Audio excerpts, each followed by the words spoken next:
Dans ce cours sur les valvulopathies du cœur droit, nous envisagerons successivement le rétrécissement tricuspide, l'insuffisance tricuspide, le rétrécissement pulmonaire et l'insuffisance pulmonaire.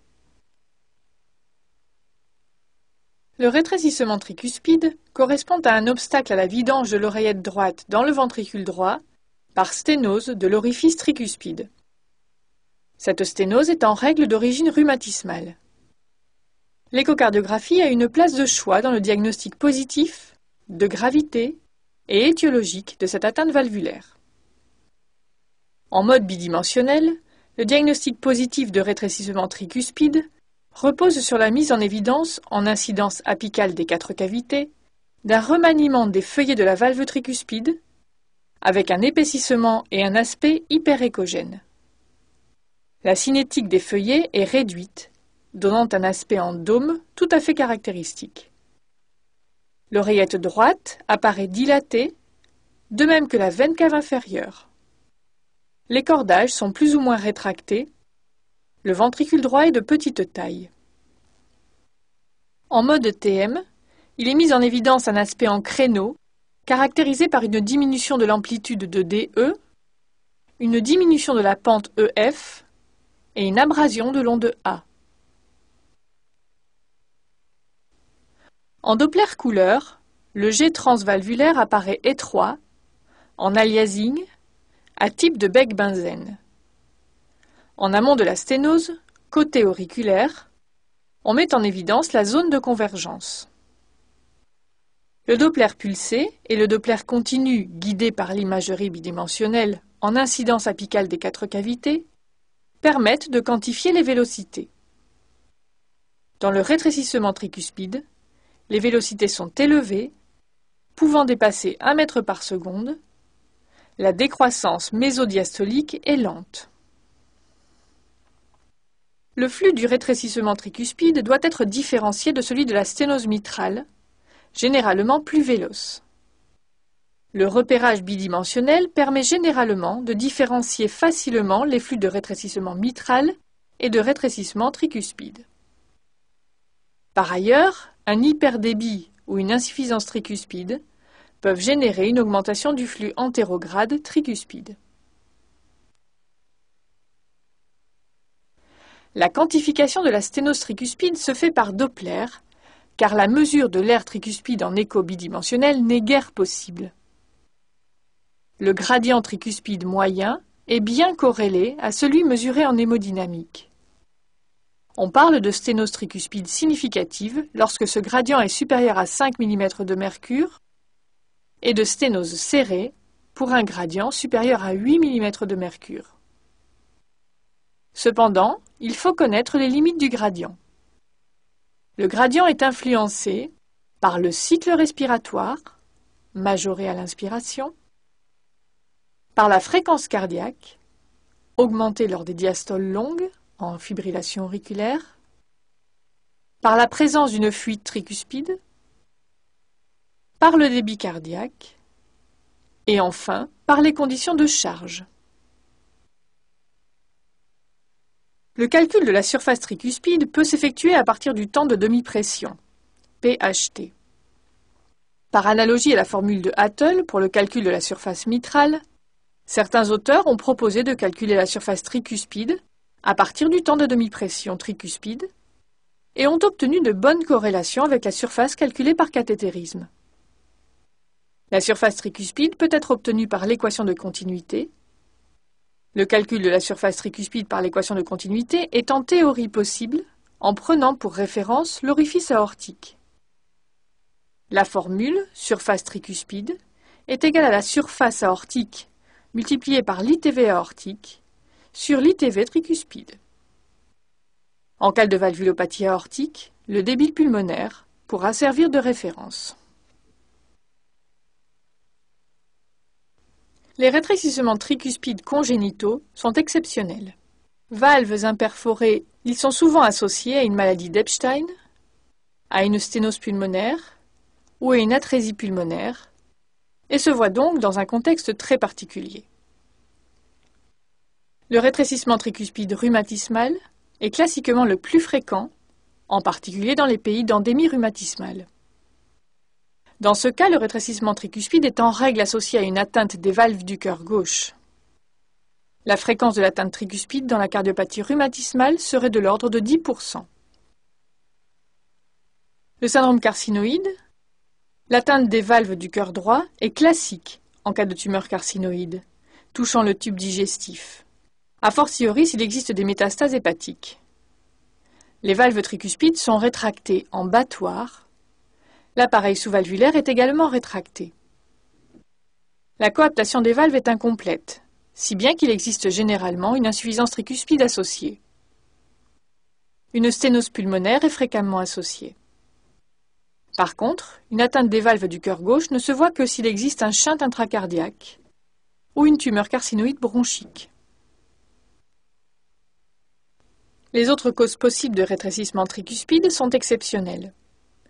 Tumeur du cœur, thrombose des cavités droites, végétation tricuspide pseudotumorale, lupus érythémateux disséminé, syndrome primaire des antiphospholipides, endocardite liée à la prise d'ergotamine, fibrose endomyocardique, péricardite constrictive, dysfonction de prothèse mécanique ou biologique. L'insuffisance tricuspide peut être physiologique, fréquente et minime, ou pathologique. Par définition, elle correspond à la régurgitation de sang en systole au niveau de la valve tricuspide. L'IT est souvent secondaire à une autre cardiopathie et ne sera à prendre en compte que lorsqu'elle est évoluée. L'échocardiographie possède une place de choix dans le diagnostic positif, de gravité et étiologique. En échographie bidimensionnelle, le diagnostic positif repose avant tout sur des signes indirects. Dilatation des cavités droites, avec hyperkinésie du ventricule droit et mouvement septal paradoxal interventriculaire, dilatation de l'anneau tricuspide, de la veine cave inférieure. L'absence de coaptation est rare et peut être liée à une dilatation de l'anneau ou à un prolapsus et à un capotage de valve, comme ici en échographie transœsophagienne. En échographie mode TM, on enregistre un aspect de trop belle tricuspide, signe peu sensible et non spécifique. Avant l'ère du Doppler, l'échocardiographie de contraste était utilisée pour confirmer le diagnostic de régurgitation tricuspide sous forme de reflux de microbules dans la veine cave inférieure en systole. En Doppler couleur, le diagnostic d'insuffisance tricuspide est aisé. Le flux d'IT se présente sous forme d'un jet en mosaïque couleur, en amont du point de coaptation des valves tricuspides, qui s'étend plus ou moins loin dans l'oreillette droite, avec un possible reflux dans la veine cave inférieure. La sensibilité du Doppler couleur est excellente. Le Doppler pulsé et continu est classiquement enregistré par voie apicale. L'IT apparaît sous forme d'un reflux holosystolique en doigt de gant, négatif, qui fait suite au flux antérograde de remplissage du ventricule droit. La vitesse maximale est de l'ordre de 2 mètres par seconde lorsque les pressions pulmonaires sont normales, mais s'élève en cas d'hypertension artérielle pulmonaire. En cas d'IT minime, l'injection de contraste peut aider au diagnostic en rehaussant le signal. Il faut noter le cas particulier de l'IT laminaire de grade 4, associé à une dilatation importante des cavités droites. Les pressions de l'oreillette droite sont élevées, le gradient VD-OD est faible, la vitesse de cette IT est basse et ne permet plus d'évaluer la PAPS. Face à une dilatation des cavités droites, il faudra évoquer les autres causes de dilatation de ces cavités, comme congénitale, avec la communication interauriculaire, ou acquise, comme l'hypertension artérielle pulmonaire primitive. En Doppler, le flux d'IT ne doit pas être confondu à celui d'une insuffisance mitrale, d'un rétrécissement aortique, d'une communication VG-OD exceptionnelle, d'un hyperdébit droit, d'un flux de communication interauriculaire, ou d'un canal atrioventriculaire. Pour le diagnostic différentiel, on se souviendra que le flux d'IT se caractérise par une durée plus longue que celle de l'IM ou du RA et que la vélocité de l'IT varie avec la respiration. En échographie bidimensionnelle, le degré de dilatation des cavités droites est peu spécifique. L'existence d'un mouvement septal paradoxal est en faveur d'une IT sévère. Plusieurs travaux ont montré qu'il existe une corrélation entre le diamètre de l'anneau et la sévérité de l'IT. Un diamètre diastolique de l'anneau tricuspide supérieur à 34 mm et systolique supérieur à 32 mm sont en faveur d'une fuite significative. Un aspect de capotage de valve est également un argument en faveur d'une IT sévère. Enfin, il faut rechercher une expansion systolique de la veine cave inférieure. En Doppler couleur, la quantification est basée sur la planimétrie. Une IT sévère est caractérisée par un reflux dans la veine cave inférieure. Une surface maximale du jet régurgitant supérieure à 9 cm² va généralement de pair avec une IT sévère. Cependant, cette approche connaît de nombreuses limites. Le diamètre du jet au niveau de la vena contracta est bien corrélé à l'importance de l'IT. Un diamètre supérieur à 6,5 mm est en faveur d'une IT importante, avec une sensibilité de 88,5% et une spécificité de 93,3%. La méthode de la zone de convergence permet de calculer le débit instantané régurgité en mésosystole, la surface de l'orifice régurgitant, le volume régurgité par cycle cardiaque. Une surface de l'orifice régurgitant supérieure à 40 mm² et un volume régurgité supérieur à 45 ml sont en faveur d'une IT sévère. L'étude du flux de la veine cave inférieure recherche un reflux en TM couleur au niveau de la veine cave inférieure à l'abouchement dans l'oreillette droite. Un flux laminaire en Doppler continu, caractérisé par un spectre étroit et une faible vitesse, est en règle évocateur d'une IT sévère. La modification de la courbe de l'IT à type de flux asymétrique avec pente mésosystolique lente est en faveur d'un gradient télédiastolique VD-OD faible lié à l'IT volumineuse. En Doppler pulsé, en l'absence de rétrécissement tricuspide, une accélération du flux antérograde au-delà de 1 m par seconde, avec une ITV supérieure à 30 cm, est en faveur d'une IT significative. Le flux de la veine cave inférieure et des veines sus-hépatiques, enregistré par voie sous-costale, identifie en cas d'IT une morphologie qui varie en fonction de l'importance de la fuite. Une fuite de grade 4 est caractérisée par une inversion totale de l'onde systolique qui devient positive. Il faut noter que la sensibilité n'est pas de 100% et qu'une dilatation importante de l'oreillette droite peut minimiser le reflux. Les causes d'IT sont très nombreuses. Il faut avant tout différencier l'IT physiologique, très fréquente et précieuse puisqu'elle nous permet d'avoir accès aux pressions pulmonaires, de l'IT pathologique. L'IT physiologique est habituellement de faible importance et reste localisée, 1 à 2 cm en amont des valves. L'IT pathologique connaît des étiologies multiples et variées. Congénitale dans le cadre d'une anomalie de la valve tricuspide, maladie d'Epstein, rhumatismale, en règle associée à une atteinte d'autres valves et en particulier des valves du cœur gauche. L'aspect échographique est alors caractérisé par un épaississement des valves avec diminution de l'amplitude d'ouverture et épaississement des cordages. Endocardite du cœur droit. L'endocardite tricuspide ne représente que 4% des endocardites sur valve native. Elle se rencontre avant tout chez les toxicomanes, les patients porteurs de cathéters et de pacemakers. Syndrome carcinoïde? L'IT est très fréquente dans le syndrome carcinoïde, souvent associée à une atteinte à type d'épaississement ou de rétraction. IT dystrophique? Le prolapsus tricuspide est souvent associé à un prolapsus mitral et entre dans ce cadre dans les maladies du tissu élastique. IT traumatique? Complication rare des traumatismes fermés du thorax. Il existe alors un aspect de rupture de valve avec capotage parfois mieux vu en échographie transœsophagienne.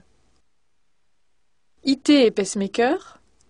Il s'agit d'une étiologie fréquente, mais rarement à l'origine d'une IT massive. Enfin, infarctus du ventricule droit, où l'IT est de mécanismes variés, le plus souvent de volume modéré, par dilatation du ventricule droit et de l'anneau tricuspide, rarement par rupture de muscles papillaires. Enfin, l'IT fonctionnelle est fréquente dès qu'il existe une dilatation de l'anneau tricuspide. Une IT fonctionnelle peut être observée en cas de CIA, d'hypertension artérielle, de myocardiopathie dilatée.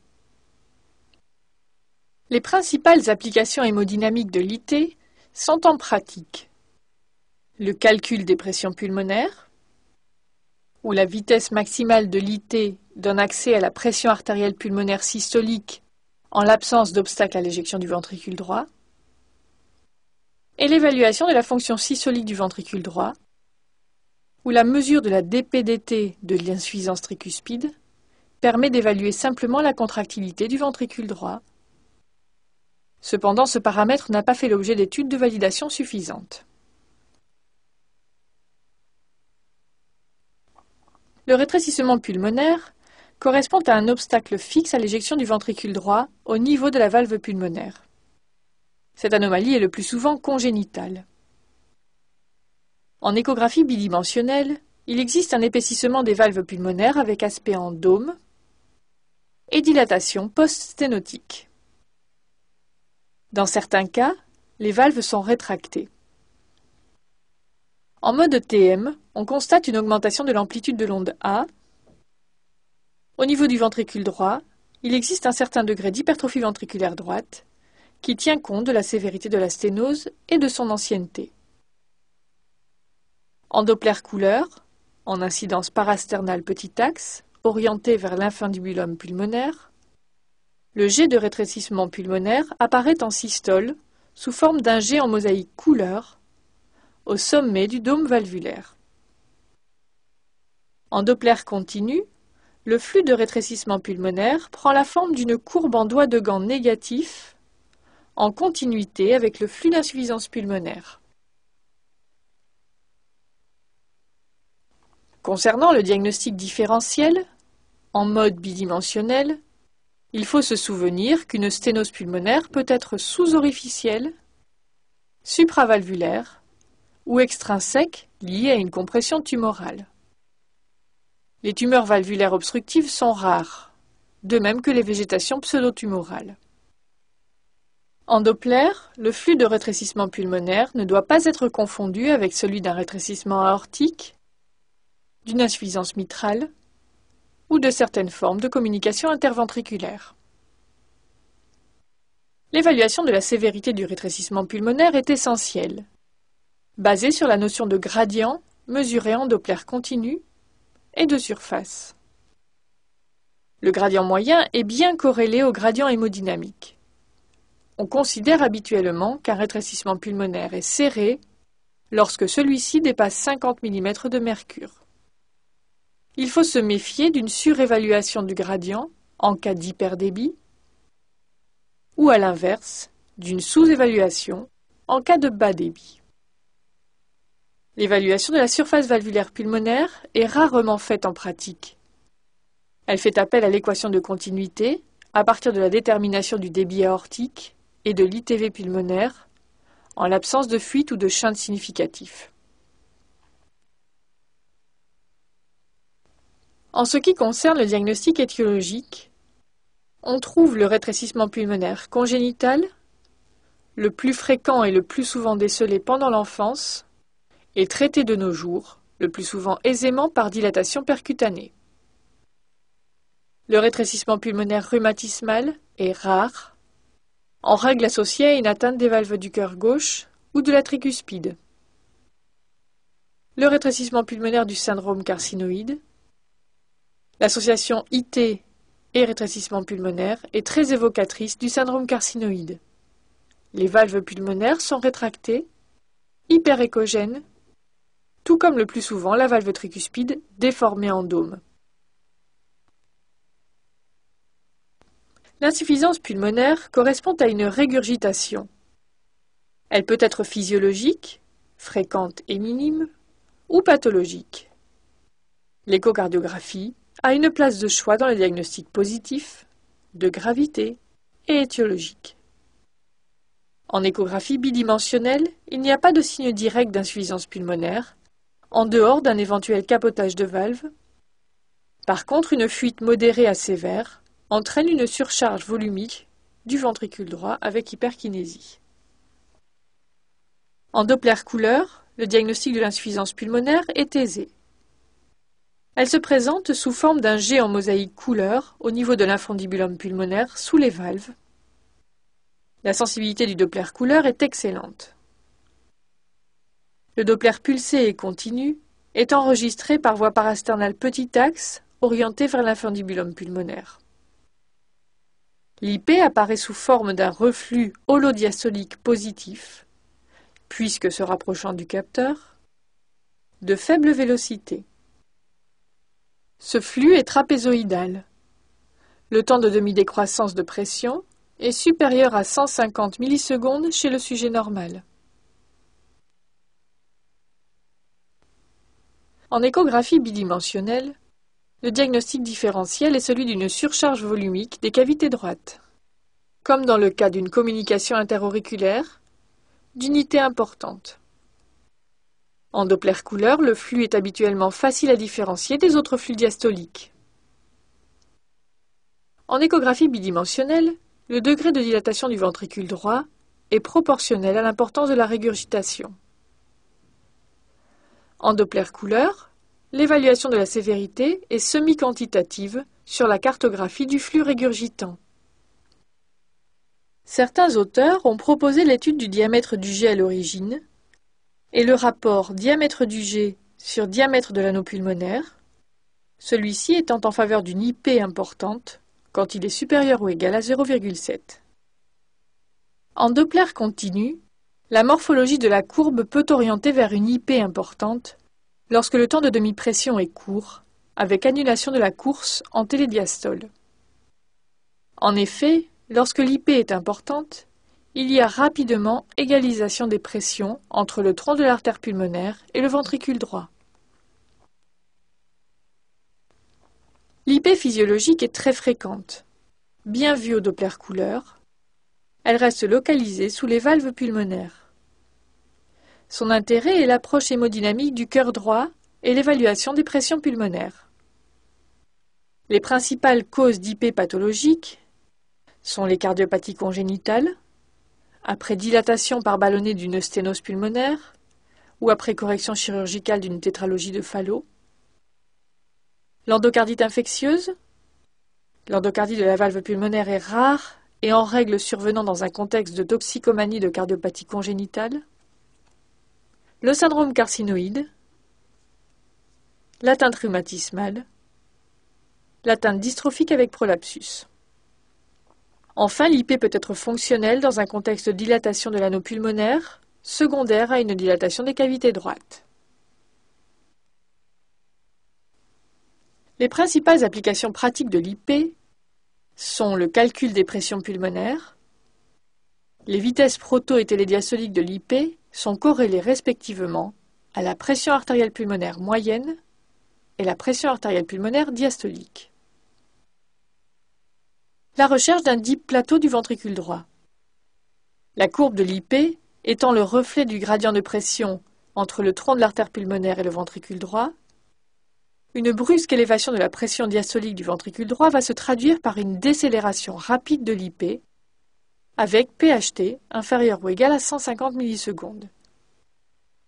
Il est important de rechercher cette anomalie de flux sur plusieurs complexes en faisant un enregistrement à petite vitesse et en modifiant la respiration. Une telle morphologie peut être rencontrée dans une péricardite constrictive, dans une myocardiopathie restrictive, dans un infarctus du ventricule droit.